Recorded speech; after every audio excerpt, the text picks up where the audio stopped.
Hello, everyone. Welcome back to episode 9 of my podcast. And today I'll be talking about something that almost everyone has faced within their lives: procrastination. Even if it's just like delaying a single task or not wanting to do something that's beneficial, it seems to be affecting most of us nowadays. And I'm here with my partner Ian to really break down and dive deep into the core of this problem. So, Ian, let's start today's podcast with the basics. What do you think procrastination actually is? Procrastination is an emotional regulation problem, and for example, when a task is way too vague and boring, you might procrastinate because it's boring, frustrating, or sometimes it might just anger you.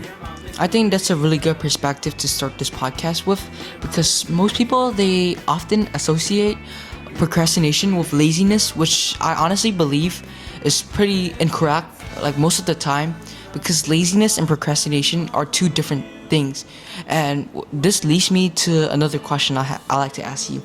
Why do you think people still procrastinate even when they know the task they need to do is beneficial and important for them? Our brain prioritizes on what feels good right now instead of thinking about the future. For example, studying. We often avoid studying because it may feel frustrating. I think that's something a lot of people can relate to, because even when they know how important the task is, it's still hard to overcome that procrastination stage. And that makes me wonder about your thoughts on this sector of this conversation. Do you think procrastination comes from a lack of motivation, or is it something else entirely different? I don't think procrastination is from a lack of motivation, but our struggle to handle our emotions. We often delay our tasks because we don't know how to deal with uncomfortable feelings. I think that's something almost everyone can relate to, because procrastination really is a pretty comfortable feeling, because you're not doing anything, you're just lazy, you're not working.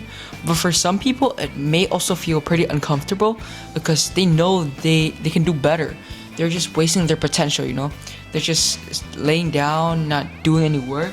And I feel like that may trigger some people to be motivated, but also some to feel even worse about themselves, because that feeling of procrastination is very comfortable. Why do you think people still choose short-term comfort and dopamine, like doom scrolling or playing a video game, over things that will actually benefit their future, like doing a task? Our brains naturally crave short, small rewards instead of bigger rewards in the future.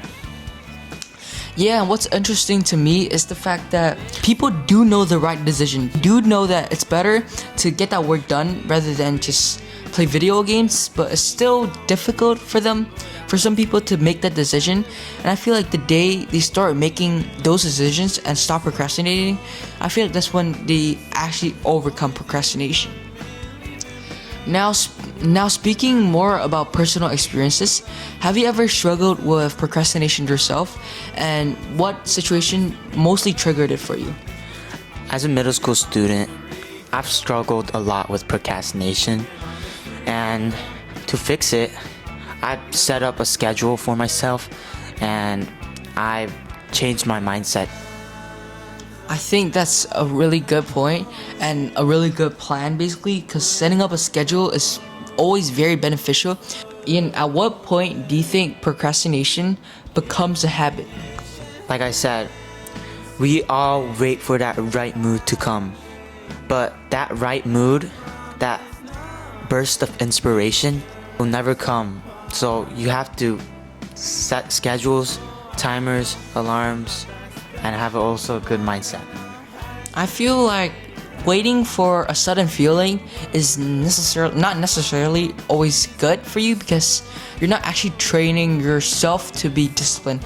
And I feel like some people, they take breaks within their work, but then they get carried away on those breaks. Like if they said, I'm just gonna go on my phone for 5 minutes, check what's happening on social media. It might just for some people, it might just be a little 5-minute break to like release the stress, but for some people it might turn into hours and even days without working. What's one piece of advice you would give someone who's constantly procrastinating and can't seem to find their rhythm? Like I said, good schedules, good mindset. But here's like a good tip.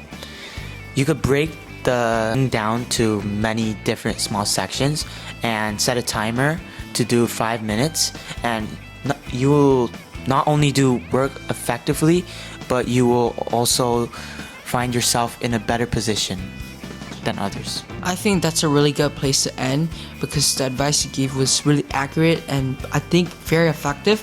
But I also want to share a little message. I think that you can't truly overcome procrastination in just one single night. It's through repetition and trying to overcome that laziness and basically the unwillingness to work within you. And that's all for today's episode. See you guys in the next one. Bye.